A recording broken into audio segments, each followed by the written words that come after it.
Guys, welcome to cool and creative education. आज हम पढ़ेंगे क्लास 11th का chapter first, introduction to economics. आप इकोनॉमिक्स पढ़ रहे हो और आपको उसी के बारे में नहीं पता तो क्या फ़ायदा उसे पढ़ने का। तो उसके बारे में पढ़ेंगे आज हम। दूसरा, इसकी दो ब्रांचेस हो जाती हैं। एक तो माइक्रो और एक मैक्रो। इनके बारे में डिटेल में पढ़ें क्योंकि आगे आपको यही पढ़ना है। आप 12th में भी यही पढ़ोगे, बीए में भी यही पढ़ोगे, ठीक है। तो अगर आपको मेरी वीडियो अच्छी लगती है प्लीज़ लाइक शेयर, एंड अगर आप मेरे चैनल पे न्यू हो प्लीज़ सब्सक्राइब माय चैनल, ठीक है। तो इसके बारे में अब पढ़ते हैं कि आज हम इस वीडियो में यही पढ़ेंगे कि सब्जेक्ट मैटर्स क्या होते हैं इकोनॉमिक्स के, इकोनॉमिक्स क्या है, वो सारी चीज़ें। तो सबसे पहले what economics is all about. Economics है क्या? तो इसको एडम स्मिथ कौन है? फादर ऑफ इकोनॉमिक्स हैं। उनके टाइम पे क्या था, इसका मतलब जो नाम था इकोनॉमिक्स का, पॉलिटिकल इकोनॉमिक्स इसको कहा जाता है, इकोनॉमी कहा जाता था। 19th सेंचुरी के एंड में इसको पॉलिटिकल इकोनॉमी से बदलकर इकोनॉमिक्स नाम रख दिया गया। यही इसके बारे में ये डीपली बताया गया है और आप अच्छे से डीपली इसको रीड कर सकते हो, ठीक है। यही सारी चीज़ें इसमें बताई गई हैं। अब हम क्या पढ़ेंगे? अब हम पढ़ेंगे माइक्रो एंड मैक्रो में डिफरेंस, उसके सब्जेक्ट मैटर्स के बारे में पढ़ेंगे यहाँ पे। तो जो उसके सब्जेक्ट मैटर हैं, उसमें सब्जेक्ट मैटर में मैंने आपको बताया उसकी दो ब्रांचेस हो जाती हैं, माइक्रो एंड मैक्रो, ठीक है। माइक्रो और मैक्रो को अच्छे से हम उसकी मीनिंग क्या होते हैं, डेफिनेशंस क्या क्या हैं, सब कुछ पढ़ेंगे। लेकिन उससे पहले उसके बारे में ये पढ़ते हैं कि उनके अंदर हम पढ़ते क्या हैं, ठीक है। माइक्रो इकोनॉमिक्स के अंदर हम प्रोडक्ट प्राइसिंग पढ़ते हैं, फैक्टर प्राइसिंग पढ़ते हैं, वेलफेयर इकोनॉमी पढ़ते हैं। प्रोडक्ट प्राइसिंग में हम डिमांड की थ्योरी करते हैं, सप्लाई की थ्योरी करते हैं। फैक्टर प्राइसिंग में हम जो फैक्टर पेमेंट है वही होती है फैक्टर प्राइजेज, जिसमें हम wages, rent and interest and profit, एक तो प्राइस होता है एक पेमेंट होती है, तो अलग है ये, ठीक है। इसमें फैक्टर पेमेंट्स होती है हमारी land, labour, capital, entrepreneur, and factor pricing होती है हमारी wages, rent, interest and profit, ठीक है। तो ये होती है हमारी माइक्रो। मैक्रो क्या होती है? मैक्रो में हम पढ़ते हैं theory of income and employment के बारे में, जर्नल प्राइस लेवल के बारे में, ठीक है, इन्फ्लुएंस ये सारी। और दूसरा इकोनॉमिक ग्रोथ के बारे में पढ़ते हैं, डिस्ट्रीब्यूशन के बारे में पढ़ते हैं, ठीक है। तो अब हम डीपली पढ़ेंगे कि उसका मीनिंग क्या है, ठीक है, क्या उसका मीनिंग है। तो पढ़ते हैं कि उसका मीनिंग क्या है। सबसे पहले आपको पता होना चाहिए कि जो वर्ड है micro is derive from Greek word micros. देखो, ये है माइक्रो और ये होगी, एक सेकेंड, ये हो जाएगी माइक्रोस। कुछ चेंज नहीं है, सी और के का चेंज, सी आर और यहाँ पर के, ग्रीक वर्ड से बनी हुई है, कोई चेंज नहीं है, ठीक है। ग्रीक वर्ड माइक्रोस से बना हुआ है जिसका मतलब होता है स्मॉल, आप समझो। और वैसे याद करना तो पीछे ऐसे लगता है तो आप समझ सकते हो स्मॉल, ठीक है। तो सिंपली हम इसमें माइक्रो इकोनॉमिक्स में हम स्मॉल लेवल पे स्टडी करते, एक इंडिविजुअल लेवल पे स्टडी करते, इसीलिए इसका मतलब स्मॉल कहा गया है। इसमें हम डीपली नहीं पढ़ते, छोटा छोटा पढ़ते हैं, ठीक है, छोटे लेवल पे पढ़ते हैं। मतलब इसमें हम डिमांड और सप्लाई के बारे में पढ़ते हैं, लेकिन इनकम और एम्प्लॉयमेंट के बारे में, ठीक है, जनरल प्राइस लेवल के बारे में, इनकम इकोनॉमिक ग्रोथ के बारे में हम मैक्रो में पढ़ते हैं। माइक्रो में हम थोड़ा पढ़ते हैं, ठीक है, मतलब स्मॉल लेवल पे स्टडी की जाती है।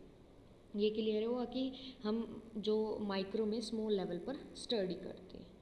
फिर उसके बाद क्या है, उसके बाद ये कहा गया है कि micro economics is defined as the study of behaviour of individual decision making units such as, उसमें कंज्यूमर होते हैं, रिसोर्सेज ओनर्स होते हैं, फर्म्स, इनके बारे में पढ़ते हैं। और इसे हम जो माइक्रो इकोनॉमिक्स है इसको प्राइस थ्योरी के नाम से भी जाना जाता है, ठीक है, क्योंकि हम इसमें ये सारी चीज़ें welfare economy, factor pricing, product pricing, तो इसे प्राइस थ्योरी के नाम से जाना जाता है। सिंस इस major subject matter deals with the determination of price and commodity and factors. ठीक है। तो सिंपली आपको क्या होना चाहिए, ये पता होना चाहिए कि ग्रीक वर्ड से ये ड्राइव हुई है, उसका मतलब क्या है उस वर्ड का, ठीक है। दूसरा, इसको प्राइस थ्योरी के नाम से जाना जाता है, बस इतना, ठीक है।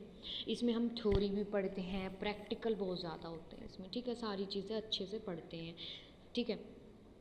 It solves the three central problem of economy: what, how and for whom to produce। हम क्या प्रोड्यूस कर रहे हैं, मतलब हाउ, उसे कैसे प्रोड्यूस करेंगे और किसके लिए प्रोड्यूस कर रहे हैं, रिच पुअर किसके लिए, ठीक है। तो ये आता है 11th में, अच्छे से एक्सप्लेन होगा ये क्वेश्चन आगे। यहाँ पर बस बता रखे कि इस माइक्रो में हम ये चीज़ें पढ़ते हैं, इसमें ये सॉल्व किया जाता है।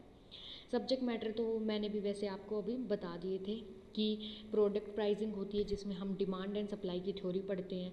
फैक्टर प्राइसिंग होती है जिसे हम थ्योरी ऑफ डिस्ट्रीब्यूशन भी कहते हैं। फैक्टर क्या होते हैं, प्राइस डिस्ट्रीब्यूट होते हैं, जिसमें हम वेजेस, रेंट, इंटरेस्ट, प्रॉफिट पढ़ते हैं, और एक वेलफेयर इकोनॉमी को पढ़ा जाता है इसमें माइक्रो इकोनॉमी में। अब आ जाता है इसे पढ़ने की, मतलब इन चीज़ों को पढ़ने से हमें क्या फ़ायदा होता है, ठीक है। तो मैंने पहले ही बता दिया कि हम इसमें प्रैक्टिकल के मतलब थ्योरी के साथ साथ प्रैक्टिकल की भी हम इसमें पढ़ते हैं, जिससे उसकी और इम्पोर्टेंस बढ़ जाती है, ठीक है। इसमें हम फार्मूलाज, इकोनॉमिक पॉलिसीज़ पढ़ेंगे, जिससे हम प्रोडक्टिविटी, एफिशिएंसी को बढ़ाएंगे, जिससे क्या होगा, सोशल वेलफेयर बढ़ेगा ज़्यादा से ज़्यादा, ठीक है। इसमें हम कैपिटलिस्ट इकोनॉमी को डिफ़ाइन करेंगे। कैपिटलिस्ट इकोनॉमी होती है जिसमें गवर्नमेंट का कोई रोल नहीं होता, वेयर इंडिविजुअल यूनिट्स जैसे प्रोड्यूसर एंड कंज्यूमर ही अपना काम, अपने डिसीजंस को लेते हैं, free to take their own decision, उसमें गवर्नमेंट कोई इंटरफेयर नहीं करता। सोशलिस्ट इकोनॉमी होती है जिसमें गवर्नमेंट का इंटरफेरेंस होता है, प्रोड्यूसर एंड कंज्यूमर को कोई डिसीज़न टेक नहीं कर सकते वे, वहाँ पर गवर्नमेंट का रूल होता है, ठीक है। तो यहाँ माइक्रो में हम कैपिटलिस्ट इकोनॉमी के बारे में पढ़ते हैं, सोशलिस्ट के बारे में नहीं। दूसरा, इसमें फ्री इंटरप्राइज इकोनॉमी होती है, सेम कैपिटलिस्ट इकोनॉमी, ठीक है। और फ्री इंटरप्राइज इकोनॉमी होती है individual units attend equilibrium position, जहाँ पर डिमांड क्या हो जाती है, सप्लाई के इक्वल हो जाती है, वो इक्विलिब्रियम पोजीशन होती है, और यहाँ पर इंडिविजुअल उस यूनिट को अचीव कर लेता है, ठीक है। यही बताया गया है इसमें। फिर उसके बारे में और इम्पोर्टेंस ये है कि it helps the government formulating correct price policies, कि कितना प्राइस होना चाहिए, ठीक है। ऐसी पॉलिसीज़, ठीक है, वो भी क्या करती है, उस इनसे उन्हें मदद मिलती है, ठीक है, फॉर्मलाइज करने में। एम्प्लॉयमेंट जो होती हैं वो ज़्यादा दी जाती हैं, ठीक है। दूसरा, help business economist to make conditions, business मतलब अच्छे से उस चीज़ को करने के लिए। दूसरा, सिंपली इसमें बात बताई गई है कि सिंपल थ्योरी के साथ साथ प्रैक्टिकल इम्पोर्टेंस भी होती है इसमें, क्योंकि हम उन चीज़ों को पढ़ते हैं। इसमें सोशल वेलफेयर होता है, अच्छा, ठीक है। इसमें कैपिटलिस्ट इकोनॉमी होती है, फ्री इंटरप्राइज इकोनॉमी होती है, गवर्नमेंट करेक्ट प्राइस पॉलिसीज़ को फॉर्मुलेट करती है। ये 3-4 ऐसे पॉइंट है जो आपको ज़रूरी है पढ़ने, ज़्यादा पॉइंट लिखने की ज़रूरत नहीं है। Balance of payments, disequilibrium positions होती हैं, gain from trade, determination of international exchange. उसके बाद आ जाते हैं हमारे लिमिटेशंस क्या क्या होती हैं। देखो, micro economy fails to exchange the function of the economy as a वो लेवल पर, बड़े लेवल पर वो इकोनॉमी को एक्सप्लेन नहीं कर सकती, उसके फंक्शंस को नहीं बता सकती, ठीक है। ये एक इसकी लिमिटेशन हो गई है। It can't explain unemployment, poverty. Macro में हम ये सारी चीज़ें पढ़ेंगे, अनएम्प्लॉयमेंट, एम्प्लॉयमेंट क्या होती है, पॉवर्टी क्या होती है। यहाँ पर माइक्रो हमें ये नहीं बताएगी, ठीक है, कांट टेल, एक्सप्लेन नहीं करेगी। Poverty, illiteracy and other problem prevalent in the country, जो भी अदर कोई भी प्रॉब्लम है जो कि कंट्री में है, उस चीज़ के बारे में ये नहीं बताएगी, ठीक है। तो ये सिंपली ये स्मॉल लेवल पे इकोनॉमी के फंक्शन को डिफाइन करती है, बड़े लेवल पे ये चीज़ों को एक्सप्लेन नहीं कर पाएगी, जैसे कि अनएम्प्लॉयमेंट, पॉवर्टी, इलिटरेटी, ठीक है, इन चीज़ों के बारे में नहीं बता पाएगी। तो हमने इंपॉर्टेंस पढ़ ली, स्ट्रक्चर्स पढ़ लिए। देखो, सबसे पहले हमने इसमें क्या पढ़ी है, इसकी डेफिनेशन, ठीक है, मीनिंग पढ़ लिया। दूसरा, हमने इसके मतलब सब्जेक्ट मैटर्स को पढ़ लिया। तीसरा, हमने इसकी लिमिटेशंस को पढ़ लिया। चौथा, हमने इसके इम्पोर्टेंस को पढ़ लिया। दैट्स सफिशिएंट अगर आए तो, है ना। अब हम क्या पढ़ेंगे, अब हम पढ़ते हैं मैक्रो के बारे में। मैक्रो के बारे में क्या है देखते हैं। मैक्रो में क्या है, माइक्रो में क्या था, वो स्मॉल लेवल पर क्या करती थी, स्टडी करती थी, लेकिन ये क्या है, ये लार्ज लेवल पर स्टडी करेगी। The word macro is derive from Greek word macros, के की फॉर्म है, सी आर की जगह के आएगा, दैट्स, जिसका मतलब होता है लार्ज, बड़े लेवल पे, जिसमें हम एम्प्लॉयमेंट पढ़ेंगे, प्राइस लेवल पढ़ेंगे, इकोनॉमिक ग्रोथ पढ़ेंगे, पॉवर्टी के बारे में पढ़ेंगे, इलिटरेसी के बारे में पढ़ेंगे। ये सारी चीज़ें इसमें बड़े लेवल पे बताई जाती है, पूरी कंट्री में जो भी प्रॉब्लम हो रही है उन चीज़ों के बारे में बताया जाता है। तो उसके बाद क्या है, ठीक है, ये आपको पता चला कि बताए जाते हैं। Micro economy deals with aggregative economies, aggregate demand, aggregate supply, इसके बारे में ये डील करती है। वहाँ पर हम केवल क्या था, डिमांड एंड सप्लाई पढ़ते थे, लेकिन यहाँ पर क्या है, aggregate demand and aggregate supply के बारे में डीपली पढ़ा जाता है। फिर उसके बाद है कि micro is define as the study of overall economic phenomena, पूरे ओवरऑल की स्टडी की जाती है, जैसे कि प्रॉब्लम ऑफ फुल एम्प्लॉयमेंट क्या है, ठीक है, जीएनपी क्या है, ग्रोस नेशनल प्रोडक्ट क्या है, ये पता होना चाहिए, सेविंग क्या है, इन्वेस्टमेंट क्या है, एग्रीगेट कंजप्शन क्या है, एग्रीगेट इन्वेस्टमेंट क्या है, इकोनॉमिक ग्रोथ क्या है, एक्सेट्रा, इन सभी के बारे में पढ़ा जाता है।